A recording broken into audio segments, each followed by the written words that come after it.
تبارك الذي نزل الفرقان على عبده ليكون للعالمين نذيرا۔ تمہارا نانا اس کے نانا جیسا نہیں، تمہاری نانی اس کی نانی جیسی نہیں، تمہاری ماں ان کی ماں جیسی نہیں، تمہارا باپ ان کے باپ جیسا نہیں، تمہارا خاندان ان کے خاندان جیسا نہیں، تمہارا گھرانہ ان کے گھرانہ جیسا نہیں۔ پھر کہا کہ ان کا نانا محمد الرسول اللہ۔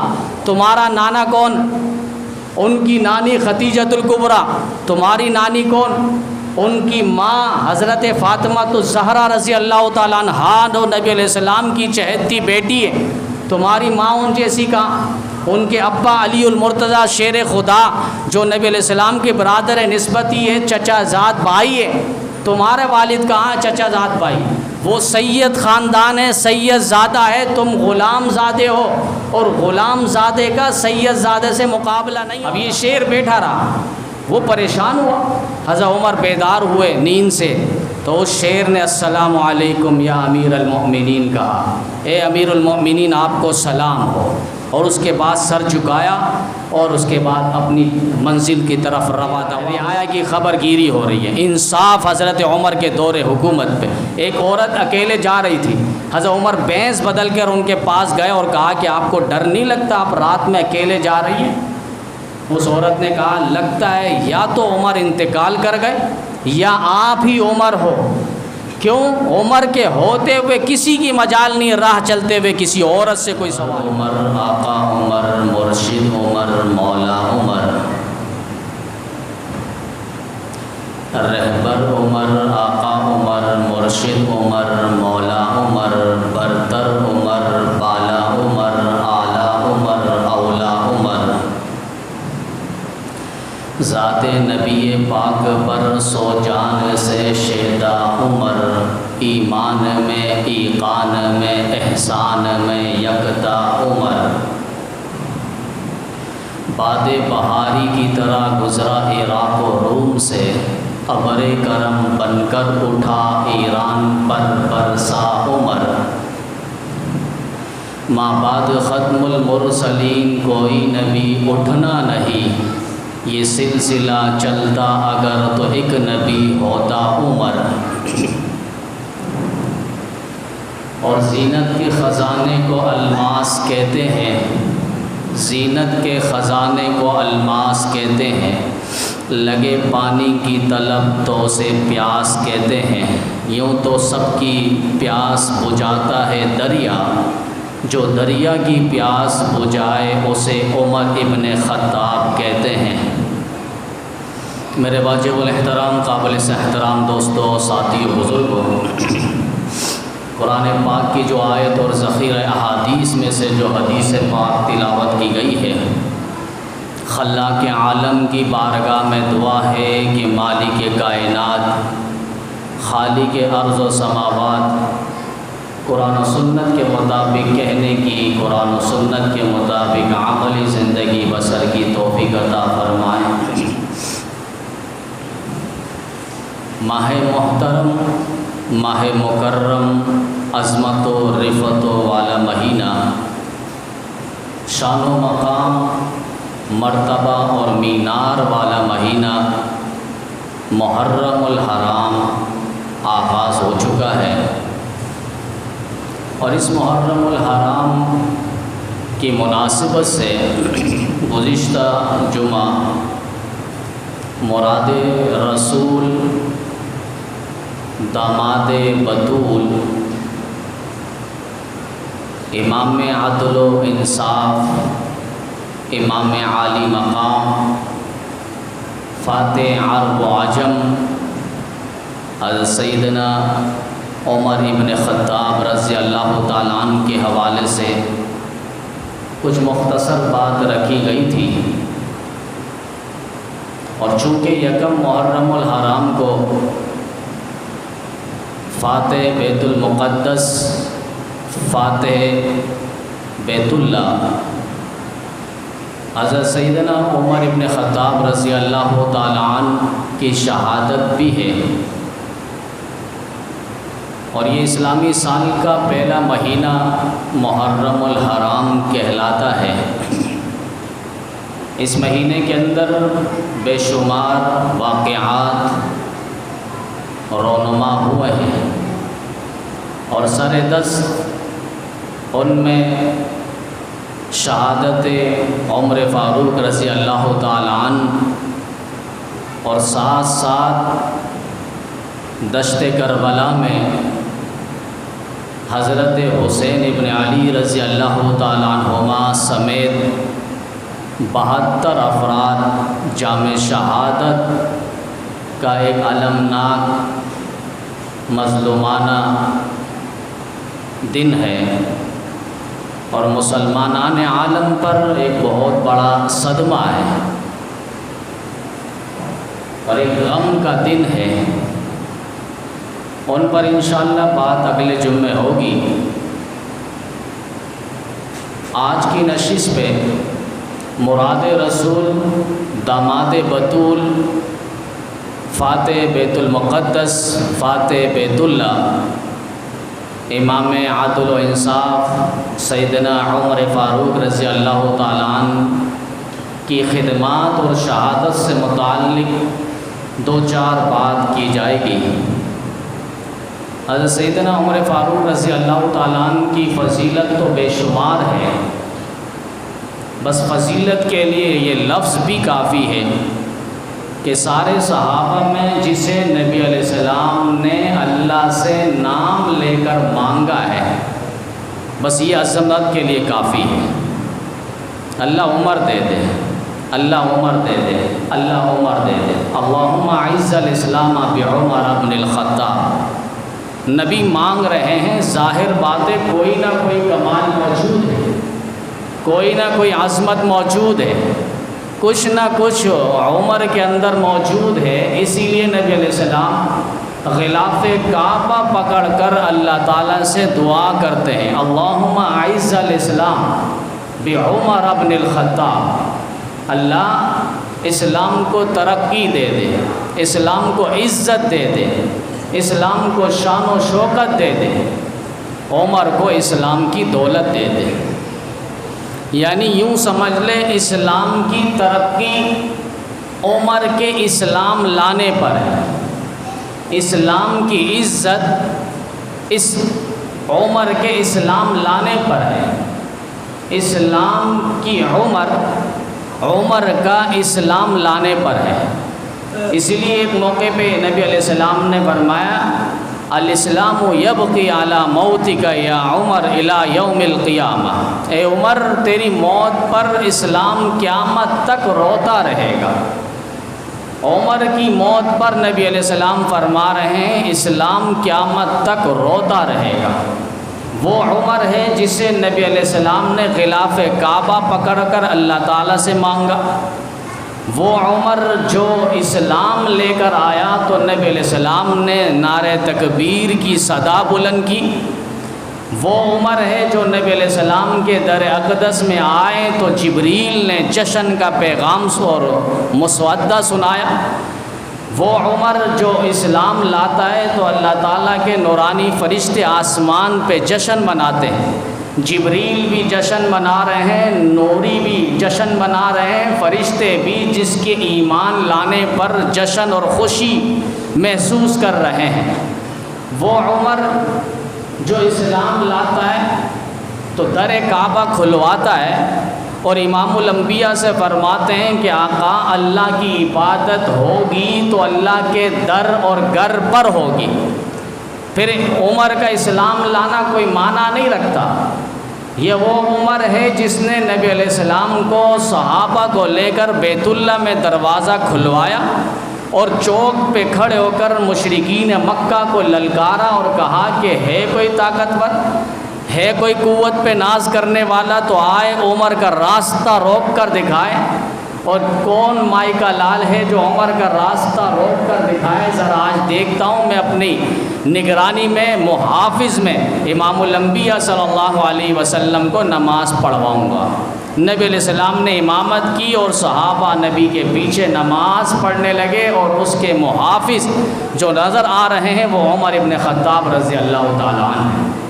ابن حجر عسقلانی رحمہ اللہ نے لکھا ہے کہ اول من اسلم علانیہ فہو عمر، اول من فتح دار الکعبہ فہو عمر، اول من ہاجر علانیہ فہو عمر، جس نے سب سے پہلے کھلم کھلا اعلان اسلام کا کیا، اظہار اسلام کا کیا، وہ عمر ابن خطاب ہے، جس نے سب سے پہلے در کعبہ کو، بیت اللہ کو، مکہ مکرمہ کو، خانہ کعبہ کا در اور گھر کھلوایا، دروازہ کھلوایا، اور نبی کو نماز وہاں پر امامت کے لیے بلوایا، تو وہ عمر ابن خطاب ہے۔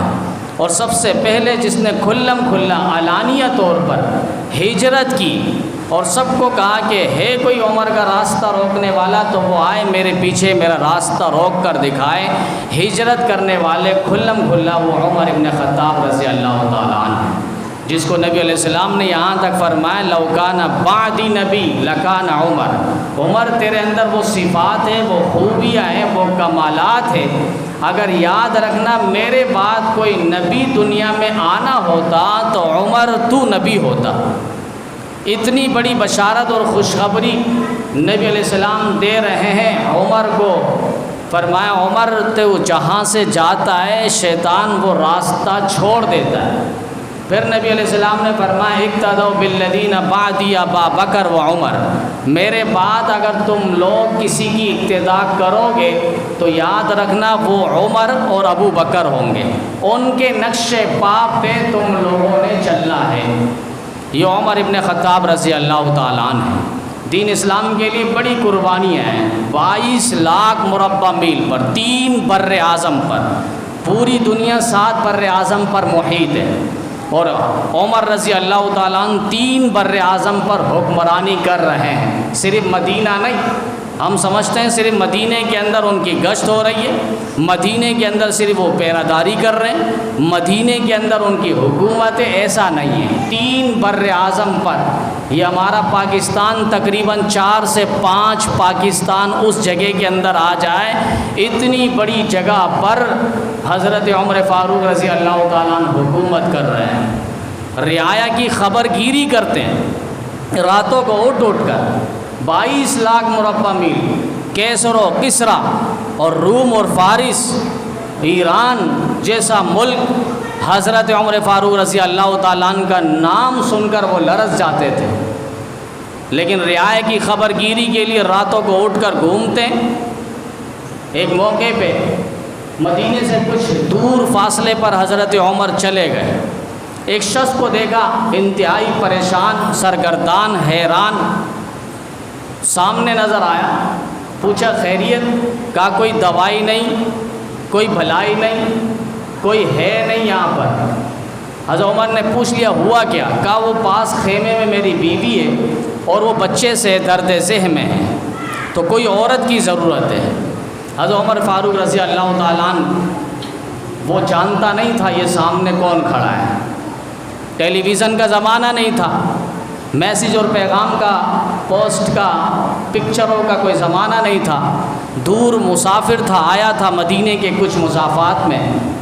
حضرت عمر فاروق رضی اللہ تعالیٰ عنہ فوراً گھر پہ تشریف لائے، اور ان کی بیوی ام کلثوم رضی اللہ تعالیٰ عنہ، اور یہ حضرت فاطمہ رضی اللہ تعالیٰ عنہ کی بیٹی ہے ام کلثوم، اور اسی طریقے سے حضرت علی المرتضیٰ رضی اللہ تعالیٰ عنہ کی بیٹی ہے ام کلثوم، حسن و حسین کریمین مجتبین رضی اللہ تعالیٰ عنہما کی بہن ہے ام کلثوم، اور نکاح میں ہے حضرت عمر فاروق رضی اللہ تعالیٰ عنہ۔ یہ آپس میں محبتیں ہیں، لوگ یہ محبتوں کا تذکرہ نہیں کرتے، ان دنوں میں کوشش کرتے ہیں کہ جتنی نفرتوں کی فضا ہموار ہو کہ بس کوئی بیان نہیں ہونا، تو یہ چاہیے پورا 10 دن آپ شان حسین بیان کریں، اہل بیت کی شان بیان کریں، لیکن ہوتا کیا وہ اہل بیت کی آڑ میں، وہ اہل بیت کے سہارا اور معیار بننے والوں لوگوں پر تبرہ بازی کرتے ہیں۔ شان حسین بیان ہو، اس پر وہ کردار صحابہ پر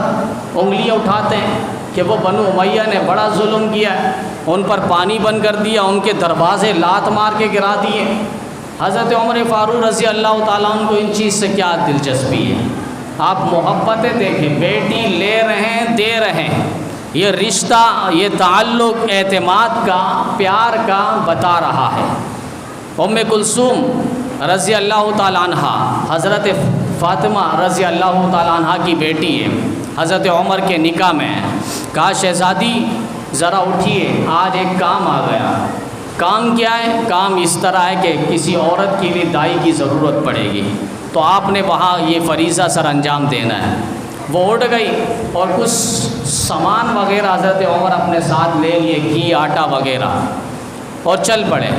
اس خیمے پہ پہنچے تو بیوی کو کہا کہ آپ اندر جائیے، میں ان سے بات کرتا ہوں۔ یہاں سے بیوی چلی گئی خیمے کے اندر، اور حضرت عمر فاروق اس مسافر شخص سے بات کرنے لگے۔ کچھ وقت کے بعد خیمے سے آواز آئی، حضرت ام کلثوم کہنے لگی بشرا لکا یا امیر المؤمنین فإن لأخیک ولدا، اے امیر المؤمنین اپنے بھائی کو خوشخبری سنائیے کہ ان کے ہاں بیٹا پیدا ہوا ہے۔ اب وہ مسافر شخص تھا، حضرت عمر کو جانتا نہیں تھا، اس نے یکایک دیکھا کہ یہ کیا معاملہ، امیر المؤمنین میرے سامنے، 22 لاکھ مربع میل کا حاکم اور جرنیل میرے ساتھ، جس کے درے سے زمین بھی کپ کپاتے اٹھے تو وہ زمین بھی تھم جائے، عناصر اربع پر جس کی حکومت رہی ہے، آگ، ہوا، مٹی اور پانی، اور ان چاروں چیزوں سے مرکب ہو کر انسان بھی بنا ہے۔ اللہ بتانا چاہ رہے ہیں جب تم خالق کی اتباع میں آ جاؤ گے، اللہ کا کہنا مانو گے، تو یہ ساری چیزیں جن کے اندر کوئی شعور نہیں ہے، کوئی سمجھ بوجھ نہیں ہے، لیکن تمہاری اتباع میں فرما برداری میں ان کو لگا دوں گا۔ آنکھ کے اندر کیا سمجھ ہے؟ وہ اچھا ہو برا ہو سب کو جلاتا ہے۔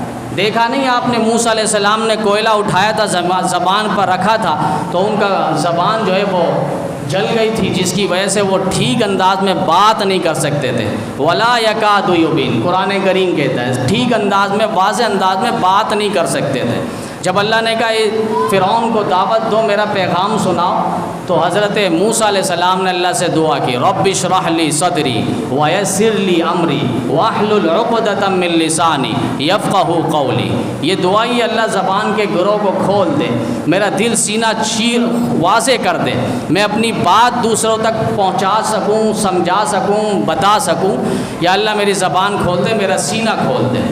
یہ حضرت موسیٰ علیہ السلام، تو یہ آنکھ اس کے اندر کوئی سمجھ نہیں، لیکن حکومت حضرت عمر فاروق رضی اللہ تعالیٰ عنہ کر رہے ہیں کہ ہوا ملک شام سے آنکھ بھڑک کے مدینے کی طرف آ رہی ہے، لوگ بھاگتے ہوئے آئے، عمر آنکھ آ رہی ہے، کہا یہ چادر لے جاؤ۔ کہا ہم نے تو آنکھ کو سنا ہے کہ وہ پانی سے بجھایا جاتا ہے، آپ چادر دے رہو، کہا لے کر تو جاؤ۔ اب وہ جو چادر لے کر جا رہے ہیں تو آنکھ اس طرح بھاگ رہی ہے جس طرح چرواہے کے ہاتھ میں بکریاں بھاگتی ہے، اسی طرح وہ آنکھ بھاگ کر جہاں سے نکلی تھی وہیں بسم ہو کر ختم ہو کر رہ گئی۔ عناصر اربع پر حکومت رہی ہے، دریائے نیل کا پانی سالوں سال جاری رہتا، ایک دن ایسا آتا کہ اس دن جاری نہیں ہوتا۔ اور دریا نیل پہ اسلام سے قبل ایسی رسومات تھی کہ وہاں ایک دوشیزہ لڑکی کو تیار کر کے سونے پہ لدے لدائے بناؤ سنگار کے ساتھ، نئے جوڑے کے ساتھ اس کو بیچ سمندر میں اتارو تو دریائے نیل کا سمندر کا پانی جاری و ساری ہوتا تھا اور پھر پورا سال چلتا تھا۔ لیکن مسلمانوں کی حکومت آئی اور انہوں نے کہا کہ یہ کون سی رسم ہے، ہم ایسی رسم کو اسلام آنے کے بعد چلنے نہیں دیں گے۔ فوراً حضرت عمر کو مدینہ منورہ میں خط لکھا۔ حضرت عمر نے کہا اچھا اس دریا کی اتنی مجال ہے؟ فوراً خط لکھا، وہ خط نہیں تھا، تعویذ تھی، تعویذ، اور وہ دریا نیل پر پہنچی تعویذ تو دریا اس وقت سے آج تک جاری و ساری ہے۔ ان کے عمل کے اندر، اخلاص کے اندر کس قدر برکتیں تھیں آپ دیکھیں۔ خط میں کیا لکھا؟ من عبد اللہ عمر الی بحر النیل ان کنت تجری فجری، ان کنت تجری من امر اللہ فجری، اگر تو اللہ کے حکم سے دریا چلتی ہے تو چل، وَإِلَّا فَلَا حَاجَةَ لَنَا، اگر تو اللہ کی مرضی سے نہیں اپنی مرضی سے چلتی ہے تو پھر نہ چل، ہمیں تیری کوئی ضرورت بھی نہیں ہے۔ یہ ایسا برم تھا، وہ دریا میں خط پہنچنا تھا، اس وقت سے آج تک ایسا جاری و ساری ہے۔ کسی شاعر نے پھر اس کو شاعری انداز میں یوں قلم بند کیا ہے کہ زینت کے خزانے کو الماس کہتے ہیں، لگے پانی کی طلب تو اسے پیاس کہتے ہیں، یوں تو سب کی پیاس بجھاتا ہے دریا، اور جو دریا کی پیاس بجھائے اسے عمر ابن خطاب کہتے ہیں۔ یہ ایسے لوگ تھے جنہوں نے انسانوں پر نہیں حیوانوں پر حکومت کی ہے، بے جان چیزوں پر حکومت کی ہے، آگ، ہوا، مٹی اور پانی پر حکومت، ہواؤں پہ حکومت۔ ملک شام میں ساریہ ایک صحابی اپنے لشکر کے ساتھ جہاد میں مگن تھا، اچانک انہیں شکست ہو رہی تھی۔ ایسی موقع تھا حضرت عمر منبر رسول پہ کھڑے تھے، خطبہ ارشاد فرما رہے تھے، اچانک اللہ تعالیٰ نے انہیں کشف کے ذریعے دکھلایا کہ ان کے ساتھ یہ معاملات ہو رہے ہیں، وہ شکست میں، ہار میں۔ حضرت عمر فوراً کھڑے اور کہا یا ساریۃ الجبل، اے ساریہ پہاڑ کی جانب ہو جاؤ۔ یہ آواز ساریہ کہتے ہیں 300 میل دور پہاڑ کی جانب ہمیں عمر کی آواز آ رہی تھی۔ ابھی وائرس کا کوئی زمانہ نہیں تھا، موبائل کا، ٹیلی فون کا، تاروں کا کوئی نظام نہیں تھا۔ یہ نبی کے یاروں نے بتلا دیا، دنیا والوں تم 14 صدیاں بعد آؤ گے اور جدید ٹیکنالوجی کی بات کرو گے۔ ان ٹیکنالوجی کو ہم نے اپنے پاؤں سے رون دیا تھا، 1400 سال پہلے ہم نے ان ساری چیزوں کو رون دیا ہے۔ یہ کیا چیز ہے؟ آگ، ہوا، مٹی اور پانی پر حضرت عمر فاروق رضی اللہ تعالیٰ عنہ حکومت کر رہے ہیں۔ حیوان ہنسی بھی آتی ہے کہ عمر کو وہ بھی گرفتار کر کے لائے، آ کے مدینے میں پوچھ رہے ہیں کہ عمر کہاں ہے، تمہارا سید سردار کہاں ہے؟ تو صحابہ نے کہا ہمارا سردار نہیں ہوتا، ہمارا امیر ہوتا ہے۔ کہا وہ کہاں ہے؟ کہا مدینے کے کچھ فاصلے میں ہوگا، وہاں ذرا دیکھو، اونٹ چرانے کے لیے گئے۔ ایسے لوگ اونٹ چرانے کے لیے گئے، خادم بھی رکھ سکتے تھے۔ حضرت علی رضی اللہ تعالیٰ عنہ آئے، حضرت عمر کو دیکھا نہیں ہے، ڈھونڈتے ڈھونڈتے مدینے کے کچھ مسافات پہ دور چلے گئے، دیکھا عمر وہاں پر اونٹوں کو پاؤں سے مالش کر رہے ہیں، اور پھر دیکھا کہ عمر کچھ تلاش بھی کر رہے ہیں۔ کہا علی نے پوچھا کہ آپ یہاں پر کیا تلاش کر رہے ہیں؟ کہا بیت المال کا ایک اونٹ گم ہو گیا ہے اور میں اس اونٹ کو تلاش کرنے کے لیے یہاں پہ گھوم رہا ہوں اور ڈھونڈ رہا ہوں۔ حضرت علی نے کہا کسی اور کو بھیج دیتے۔ کہا بیت المال لوگوں کا حق ہے، ایسا نہ ہو کل اللہ تعالیٰ عمر سے پوچھ لے تیری حکومت میں اونٹ گم ہو گیا تھا، رعایا کے پیسے تھے، تو نے اس کو ڈھونڈا کیوں نہیں تھا؟ یہ وہ لوگ تھے جنہوں نے رعایا کی ایسی خبر گیری کی، عدل و انصاف کا ایسا نظام یہاں پر لایا کہ انسان تو انسان، حیوان بھی ماننے پر مجبور ہوئے۔ وہ روم کا شخص آیا، حضرت عمر کو ڈھونڈتے ڈھونڈتے دیکھا کہ کچھ جگہوں میں اونٹوں کو حضرت عمر چرا رہے ہیں، کھانا وغیرہ کھلا رہے ہیں۔ اس نے یہ سوچا کہ عمر آئیں گے تھک کر اس درخت کے نیچے، جو گھنا درخت ہے اسی کے نیچے آرام کریں گے۔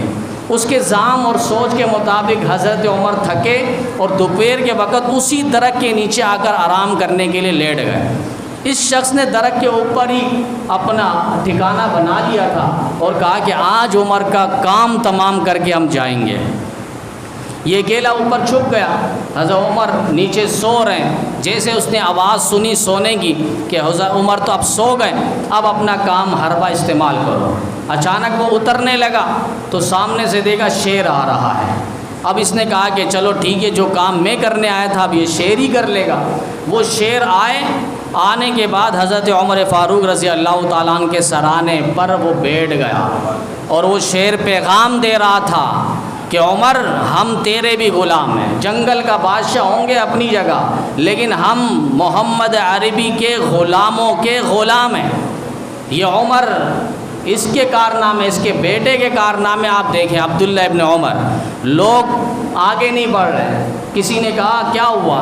کہا آگے ایک شیر بیٹھا ہے، کوئی پتھر بھی ڈر سے نہیں مار رہا۔ عبداللہ ابن عمر رضی اللہ تعالیٰ عنہما حضرت عمر کے بیٹے ہیں، وہ گئے اور شیر کو کان سے پکڑا اور کہا کہ جاؤ، اگر تم جنگل کے بادشاہ ہو تو ہم محمد عربی کے غلام ہیں، ہم کسی سے ڈرنے والے نہیں ہیں۔ یہ کیسے لوگ تھے؟ یہ بات کرنا آسان ہے، ہم تو کتے کے سامنے نہیں جاتے۔ اور وہ شیر جنگل کے درندے، چرندے، پرندے جس سے پناہ مانگے۔ حضرت عمر فاروق رضی اللہ تعالیٰ جب تک سوتے رہے وہ شیر بیٹھ کر پہرہ داری کرتا رہا۔ تم لوگ اسلام کے محافظ ہو، ہم لوگ تمہارے محافظ ہیں۔ جب ساری دنیا، سب لوگ اللہ کا ہو جائے تو ساری دنیا اللہ تعالیٰ اس کے لیے مسخر کر کے رکھ دیتے ہیں۔ اب یہ شیر بیٹھا رہا، وہ پریشان ہوا۔ حضرت عمر بیدار ہوئے نیند سے تو اس شیر نے السلام علیکم یا امیر المؤمنین کہا، اے امیر المؤمنین آپ کو سلام ہو۔ اور اس کے بعد سر جھکایا اور اس کے بعد اپنی منزل کی طرف رواں دوا ہوا۔ یہ شخص اوپر بیٹھا ہوا تھا، یہ اوپر سے چھلانگ لگا کر نیچے اترا اور کہا کہ عمر یہ میں نے کیا دیکھا؟ کہا کیا ہوا؟ کہا یہ میں نے کیا دیکھا؟ جنگل کا بادشاہ بھی آپ کے سامنے سرنگو ہو گیا، وہ بھی آپ کو سلام عقیدت پیش کر رہا ہے۔ ہم تو سمجھے تھے وہ چیر پھاڑ دے گا، اور میں آیا تھا غلط ارادے سے، لہٰذا مجھے بھی کلمہ پڑھ کر مشرف اسلام کر دو۔ یہ وہ لوگ تھے جن کو دیکھ کر غیر مسلم بھی کلمہ اسلام پڑھا کرتے تھے۔ عدل و انصاف کا ایسا نظام تھا۔ ایران جیسا ملک حضرت عمر کے دور میں فتح ہوا۔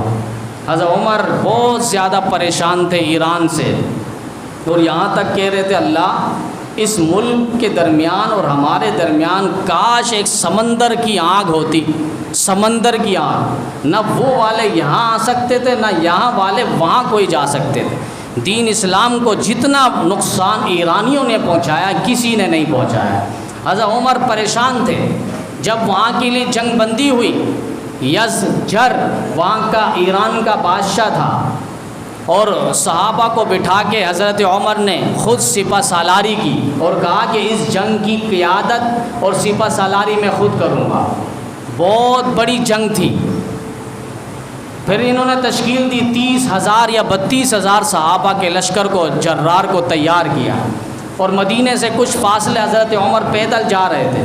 حضرت علی نے روک دیا، شیر خدا رضی اللہ تعالیٰ عنہ، وہ بھانپ گئے تھے حالات کو۔ حضرت علی نے فرمایا کہ اے امیر المومنین ایسا کریں، یہ بہت بڑی جنگ ہوگی، اگر آپ چلے گئے اور خدا نہ خواستہ شکست ہو جائے، ہم ہار جائیں، تو پھر ایک بدنامی یہ ہوگی کہ مسلمانوں کے امیر بھی آئے تھے اور ان کے امیر کو شکست ہو گئی، لہذا چھوٹے موٹے کو آپ بھیج دیں سپہ سالار بنا کر، تاکہ اگر یہ جنگ ہار بھی جائے تو کوئی اتنا بڑا وابیلہ نہ پھیلے۔ حضرت عمر نے ان کے مشورے کو مان لیا اور کہا کہ آپ ٹھیک کہتے ہیں۔ اس کے بعد سپہ سالاری کو، اور ان میں جو 14 کے قریب ایسے صحابہ تھے جن کے نام پہ نعمان کا لفظ آتا تھا شروع میں، اور ان کو باقاعدہ کہا کہ تم لوگ بادشاہ کی مجلس میں پہنچنا، یزجر بادشاہ ایران کے بادشاہ کو پہلے دین اسلام محمد عربی کا پیغام اور اسلام کی دعوت دینا، اگر وہ مان لے تو ٹھیک ہے، اس کے بعد پھر جنگ کا معاملہ شروع کرنا۔ یہ لوگ چلے گئے اور قاصد بن کر ان کے سامنے پیش ہوئے، تو ایران کا جو بادشاہ یزجر تھا وہ عجیب غریب باتیں کر رہا تھا، اور اس نے کہا کہ تم لوگ تو اونٹوں کو چرانے والے ہو، اونٹوں کے چمڑے کھانے والے ہو، اونٹوں کا گوشت کھانے والے ہو، تم لوگ ہمارا مقابلہ کہاں کر سکو گے؟ تمہیں تو کوئی دعوت میں کھلانے پلانے کے لیے بلائے تو تم اس کی دعوت کھا کر عربی کے اشعار پڑھتے ہو، انہی کے گن گاتے ہو، پھر تم تو جس کی کھاؤ اسی کا گن گاؤ گے، یعنی تم تو منٹوں میں پالتو بن جاؤ گے۔ وہ اس طرح کے اونٹ پلاں کی باتیں کرنے لگا، ہمارا مقابلہ تم کہاں کر سکو گے؟ اگر تم قاصد نہیں ہوتے تو تم سب کی سر قلم کر کے یہاں پہ رکھ دیتا۔ یہ یزجر بادشاہ نے کہا، ایران کے بادشاہ نے۔ تو وہ قاصدین جو گئے ہوئے تھے، نعمان بن مقرن رضی اللہ تعالیٰ عنہ، انہوں نے کہا کہ ٹھیک ہے، ساری باتیں اپنی جگہ، ہم نے دین اسلام کا پیغام تمہیں پہنچانا تھا، اور سر کو کون کاٹے گا یہ میدان جنگ پہ پتہ چلے گا۔ اور اس کے بعد جنگ کا معرکہ جب شروع ہوا، اور اس میں جو ایرانیوں کو جو ہاتھی لے کر آئے تھے، صحابہ پریشان ہو گئے ہاتھی دیکھ کر۔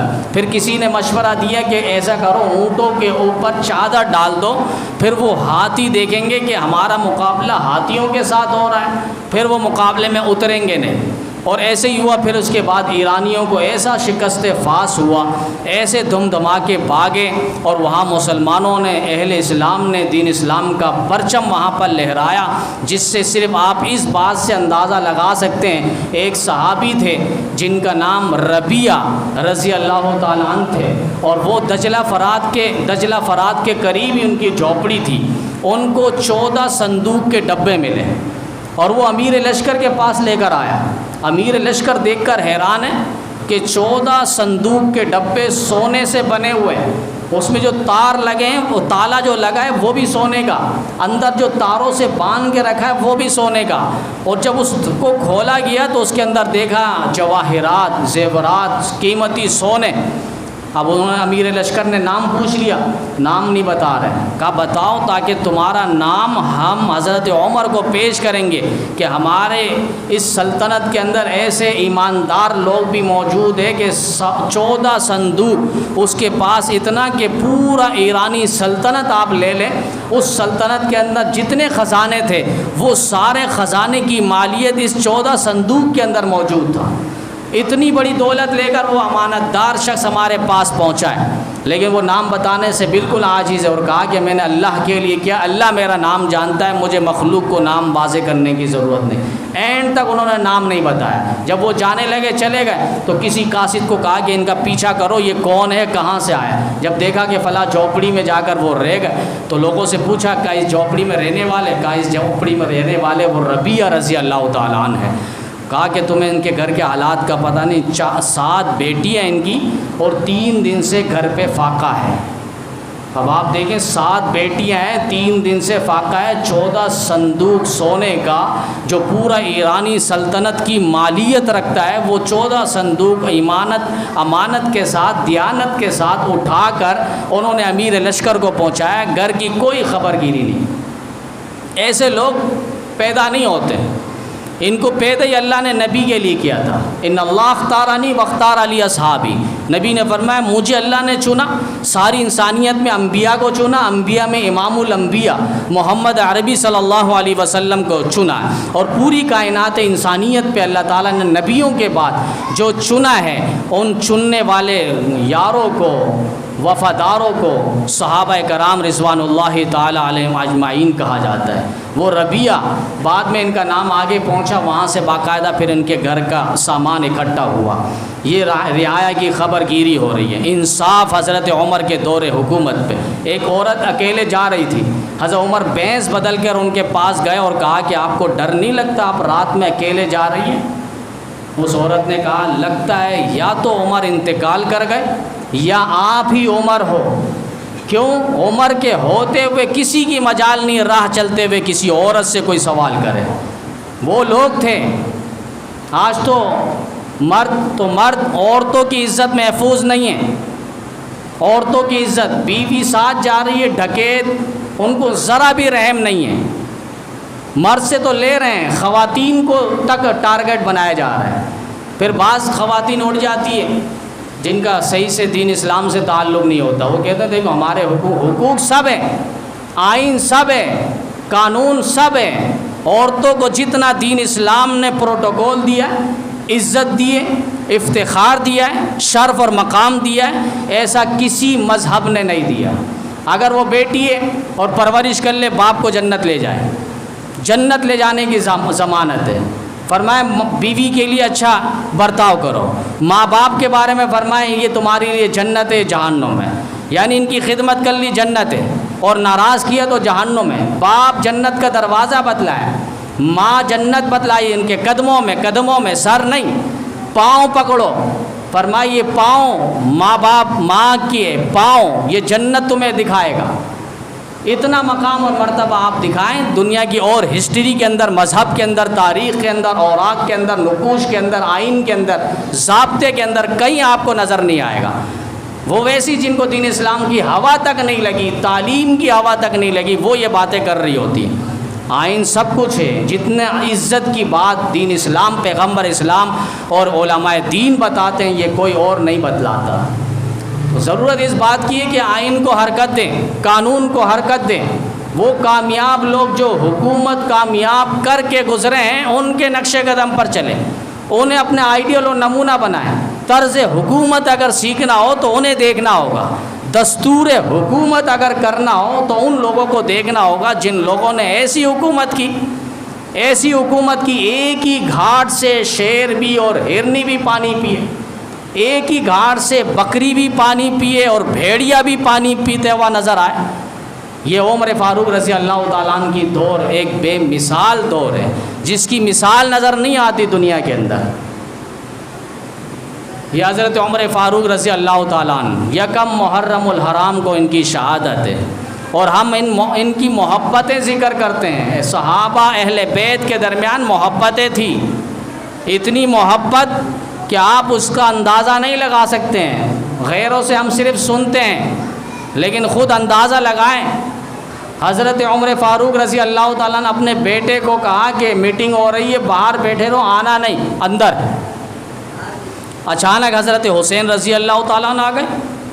بعد میں ان کو پتہ چلا جب حضرت عمر نے منع کیا، ان کے بیٹے تک کو روک دیا، تو میری کیا مجال ہے، پھر وہ بھی انہی کے ساتھ بیٹھ گئے۔ بعد اتفاقاً حضرت عمر باہر نکلے، دیکھا کہ حسین رضی اللہ تعالیٰ یہاں بیٹھے۔ کہا آپ کے بیٹے نے کہا تھا میٹنگ چل رہی تو ابا نے مجھے روکا ہے۔ کہا ان کو میں نے روکا ہے، آپ کو نہیں روکا۔ آپ تو صبح ہو، شام ہو، دن ہو، رات ہو، ہر گھڑی ہر آن بغیر اجازت کے میرے پاس آپ آ سکتے ہیں۔ بدری صحابہ کے برابر ان کو وظیفہ اور سیلری اور تنخواہ حضرت عمر فاروق دے رہے تھے۔ بیٹے نے کہا ابا ہم تو نبی کے زمانے میں جنگیں لڑی ہیں، لیکن حضرت حسین نے تو جنگ نہیں لڑی۔ کہا تم کیا مقابلہ کر رہے ہو، کیا موازنہ کمپیئر کر رہے ہو، تمہارا ان کے ساتھ کوئی مقابلہ نہیں۔ تمہارا نانا اس کے نانا جیسا نہیں، تمہاری نانی اس کی نانی جیسی نہیں، تمہاری ماں ان کی ماں جیسی نہیں، تمہارا باپ ان کے باپ جیسا نہیں، تمہارا خاندان ان کے خاندان جیسا نہیں، تمہارا گھرانہ ان کے گھرانہ جیسا نہیں۔ پھر کہا کہ ان کا نانا محمد الرسول اللہ، تمہارا نانا کون؟ ان کی نانی خدیجۃ الکبریٰ، تمہاری نانی کون؟ ان کی ماں حضرت فاطمہ الزہرا رضی اللہ تعالیٰ عنہا جو نبی علیہ السلام کی چہیتی بیٹی ہے، تمہاری ماں ان جیسی کہاں؟ ان کے ابا علی المرتضیٰ شیر خدا جو نبی علیہ السلام کے برادر ہے، نسبتی ہے، چچا زاد بھائی ہے، تمہارے والد کہاں؟ چچا زاد بھائی۔ وہ سید خاندان ہے، سید زادہ ہے، تم غلام زادے ہو، اور غلام زادے کا سید زادے سے مقابلہ نہیں ہوتا۔ یہ ایسی محبتوں کی فضا ان لوگوں نے قائم کی ہے اور کر کے دکھلا کے بتلا کے گئے ہیں، لیکن بعد کے زمانے میں پتہ نہیں کیا ان کے دماغ پہ فتور آ چکا ہے اور فالج کا اٹیک ہو چکا ہے کہ وہ صحابہ اہل بیت کو برداشت نہیں کرتے۔ اہل بیت کی آڑ میں حضرات صحابہ کرام پر سب و شتم کیا جاتا ہے اور باقاعدہ کہا جاتا ہے یہ ہماری عبادت ہے، یہ ہماری عبادت ہے۔ ہندوستان میں اسی معاملے میں ایک جھگڑا ہوا تھا، قصہ مختصر۔ ان لوگوں نے تو کہا کہ ہمارے مذہب میں عبادت ہے، یعنی صحابہ کو معاذ اللہ گالی دینا۔ اب مسلمان پریشان ہیں، یہ تو اپنے مذہب کی بات کر رہا ہے، انگریز حکومت انہوں نے کہا کہ بھائی ان تو اپنی عبادت کر رہے ہیں، ہم ان کو کیسے روکیں۔ اچھا، مسلمانوں نے عالم دین سے مشورہ کیا، انہوں نے کہا جا کے بتاؤ، مشکات شریف میں حدیث ہے من سبنی فاقتلوا ومن سب اصحابی فاجلدوا، جو میرے نبی کو گالی دے اس کو قتل کرو، جو میرے صحابہ کو گالی دے اس کو کوڑے لگاؤ۔ یہ ہمارے مذہب میں ہماری عبادت ہے، ہماری حدیث یہ کہہ رہی ہے، ہمارے پیغمبر نے یہ کہا ہے۔ بس وقت مقرر میں اس عدالت پہ یہ کیس دائر کر دیا، جج نے پڑھا اب تو یہ تو معاملہ گڑبڑ ہو جائے گا، دونوں آپس میں لڑیں گے۔ تو اس کے بعد جج نے تاریخی فیصلہ کیا، روئے زمین پر ان جیسا بدتر مذہب کسی کا نہیں ہے جو دوسرے کسی اور مذہب کے ہیرو کو گالیاں دے۔ ہمارا ہندو سے کوئی جھگڑا نہیں، عیسائیوں سے، یہودیوں سے کوئی جھگڑا نہیں، کیوں؟ وہ کافر ہے، ہندو ہے، جو بھی اپنی جگہ، لیکن وہ ہمارے مذہب کے سپہ سالار خلفائے راشدین اور حضرات صحابہ اہل بیت پر سب و شتم نہیں کرتے، گالیاں نہیں دیتے، لہٰذا ہمارا ان سے کوئی جھگڑا نہیں، وہ اپنے مذہب کا پرچار کرے، کچھ بھی کرے۔ لیکن کوئی ہمارے مذہب کی ہیرو کو برا بھلا کہے گا تو پھر ہمارا آئین، قانون، حدیث، پیغمبر کی تعلیمات جس چیز کی اجازت ہمیں دے گا پھر ہم اس چیز کو ببانگ دہل کریں گے۔ یہ حضرات صحابہ کرام اہل بیت دونوں میں محبت ہے، اور اس محبت کو ہی کوشش کرتے ہیں کہ ان دنوں میں ان محبتوں کو زیادہ سے زیادہ، چونکہ ان دنوں کے اندر بعض فرقوں میں یہ شوشہ اور وابلہ بنایا جاتا ہے کہ بنو امیہ نے، خلفاء نے معاذ اللہ بڑی بربریت کی ہے اور بڑا ظلم و ستم کا نشانہ بنایا اہل بیت پر۔ ایسا کچھ بھی نہیں ہے، ایسا کچھ بھی نہیں ہے۔ حضرات صحابہ اہل بیت ان کے بارے میں قرآن نے کہا رحماء بینہم، یہ آپس میں رحماء ہے، آپس میں شیر و شکر ہے، آپس میں دوست ہے، آپس میں رشتہ دار ہے، آپس میں اعتماد ہے، آپس میں ان میں پیار ہے۔ تو ہمیں اس محرم الحرام میں کرنا کیا ہے؟ کچھ ہدایات ہے جو ہمیں اور آپ کو کرنا ہے۔ پہلے محرم سے کوشش کریں سفید لباس پہنیں، 12 محرم تک کم از کم 12 محرم تک ہم سفید لباس کو وقتاً فوقتاً پہنتے رہیں۔ اس سے ہوگا کہ رد باطل مذہب کا پرچار ختم کرنا ہوگا۔ باطل کا رد کرنا ہوگا، اس میں آپ کو ثواب ملے گا۔ ایک لحاظ سے اللہ تعالیٰ کو سفید پسند ہے، ان اللہ جمیل یحب الجمال، اللہ خوبصورت ہے، خوبصورتی کو پسند کرتا ہے۔ سفید لباس میں انسان نکھرتا ہے، اور کل قیامت کے دن یوم تبیض وجوہ وتسود وجوہ، جو لوگ سفید ہوں گے وہ جنت پہ ہوں گے اللہ کی رحمت پہ، اور جو لوگ سیاہ ہوں گے، کالے ہوں گے، وہ جہنم میں ہوں گے۔ یہ قرآن کریم کے اندر سیاہ اور سفید، ہم نے کہا اللہ یوں کہہ دیتے، جو مسلمان ہوں گے جنت پہ، جو کافر ہوں گے وہ جہنم میں، اللہ یہ فرق کیوں کر رہے ہیں؟ کہا محرم میں محرمیوں کو بھی سمجھاؤ۔ یوم تبیض، چوتھے پارے میں پڑھ رہا ہوں، یوم تبیض وجوہ وتسود وجوہ، بعض لوگوں کے چہرے سفید ہوں گے، بعض لوگوں کے چہرے کالے ہوں گے۔ جو لوگ سفید ہوں گے وہ رحمت میں ہوں گے اللہ کی، اور جو لوگ کالے ہوں گے وہ جہنم میں ہوں گے، جہنم میں جائیں گے۔ تو اللہ مسلمان جنت پہ جائیں گے، کافر جہنم میں جائیں گے، یہی کہہ دیتے ہیں ہمیں اور سب کو، عام سادہ مسلمانوں کو بھی بات سمجھ میں آ جاتی۔ اللہ نے کہا نہیں، 1400 یہ قیامت کی صبح تک قرآن کریم ہے، فرق واضح کرنا ہے، تو ہمیں بھی فرق کو واضح کرنا ہے۔ من تشبہ بقوم فہو منہم، پھر پیارے آقا نے کیا فرمایا؟ جو کسی قوم سے مشابہت رکھے گا کل قیامت کے دن اسی کے ساتھ ہوگا۔ ابو بکر، عمر، عثمان و حیدر، کرار، جرار، صاحب ذوالفقار، ان کے ساتھ محبت ہوگی تو کل قیامت کے دن ان کے ساتھ ہوگا، اور جو ان کے دشمنوں کے ساتھ ہوگا، تعلق رکھے گا تو وہ ان کے ساتھ ہوگا۔ تو اس طرح سفید لباس کا بڑا اہم رکھا گیا ہے، اور یہاں تک کہ ہمارے شیخی و سندی حضرت مولانا مفتی ظفرعلی خان صاحب رحمۃ اللہ علیہ فرمایا کرتے تھے، حضرت خدیجہ نے نبی علیہ السلام سے ایک موقع پہ پوچھ لیا، ورقہ بن نوفل، میرا چچا زاد جو بھائی ہے، یہ گزشتہ کتابوں میں تو ایمان رکھتا تھا، آپ کی نبوت کا اعلان ہوا نہیں تھا یہ، لیکن آپ کو مانتا تھا، اس کا انتقال ہو گیا، یہ کہاں پر ہے؟ یہ آیا جنت پہ یا جہنم میں؟ گزشتہ ملت پہ تھا۔ تو نبی علیہ السلام نے فرمایا، اے خدیجہ، میں ورقہ کو جب بھی دیکھتا ہوں تو سفید لباس پہ دیکھتا ہوں، یعنی خواب میں، وَلَوْ كَانَ نَارِيًّا لَكَانَ الْأَسْوَدُ، اگر یہ کالے لباس میں ہوتا، یعنی جہنم میں اگر دیکھتا یہ کالے لباس پہ ہوتا، تو سفید کا اتنا تعلق ہے، آپ دیکھیں اتنا تعلق ہے سفید کا، سفر آخرت میں بھی جا رہے ہیں تو سفید لباس ساتھ ہوتا ہے، تو اس کا بڑا اہمیت ہے، اور اس کو ثواب سنت سمجھ کے بھی ہم پہنیں۔ بعض تو کالے سلا کے پہنتے ہیں، ہمارا ان سے کوئی تعلق نہیں ہے، ہمارا ان سے کوئی لگاؤ نہیں، نہ ہم ان پر کوئی تنقید کر رہے ہیں، ہم صرف اپنے مسلمان بھائیوں کو اور سنیوں کو یہ پیغام دے رہے ہیں کہ ان 10، 11 اور 12 دن تک کوشش کریں سفید لباس پہننے کی، اور اس کے ساتھ ساتھ جو 10 محرم الحرام ہے اس میں روزہ رکھنے کی بھی پابندی ہو جائے۔ نبی علیہ السلام نے فرمایا 10 محرم الحرام کو روزہ رکھے۔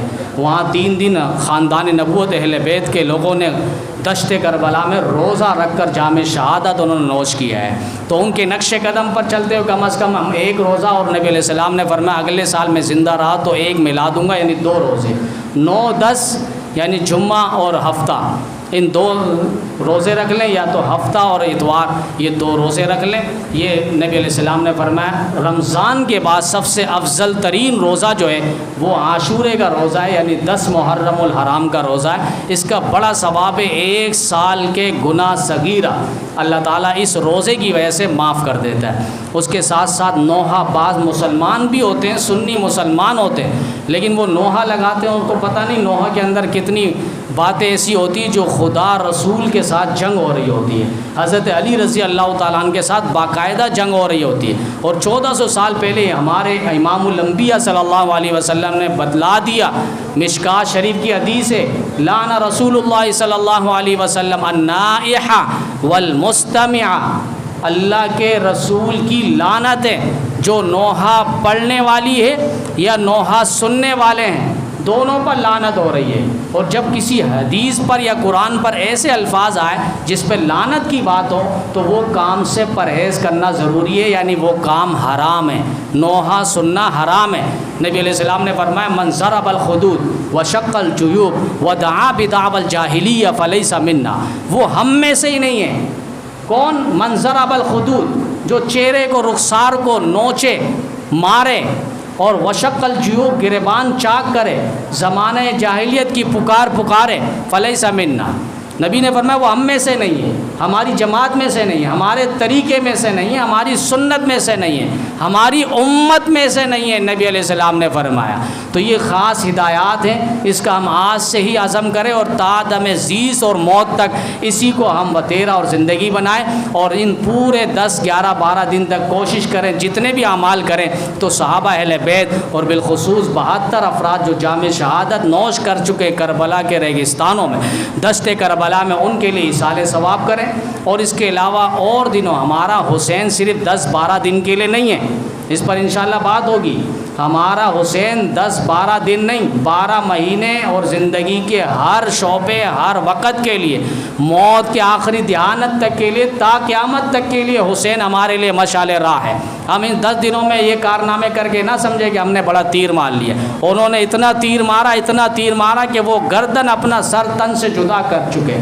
اتنی وفاداری، اتنی محبت پیغمبر علیہ السلام کے پیغام سے، تو اتنی محبت ہو، ہم اتنی محبت تو کم از کم نہیں کر سکتے، ان کے نقش قدم پر تو چل سکتے ہیں، تو ان کے نقش قدم پر چلیں گے، یزیدیت کی خود بخود موت آئے گی، اخنس کی خود بخود موت آئے گی، اور شمر کی خود بخود موت آئے گی، عبید اللہ بن زیاد کی خود بخود موت آئے گی۔ ہم حضرت حسین کے نقش قدم پر چلیں گے، اللہ تعالی ہمیں دنیا میں بھی سرخ رو کرے گا، آخرت میں بھی سرخ رو کرے گا۔ اللہ تعالی ہم سب کو ساری رسومات سے بچنے کی اور دین اسلام پر کامل عمل کی توفیق عطا فرمائے۔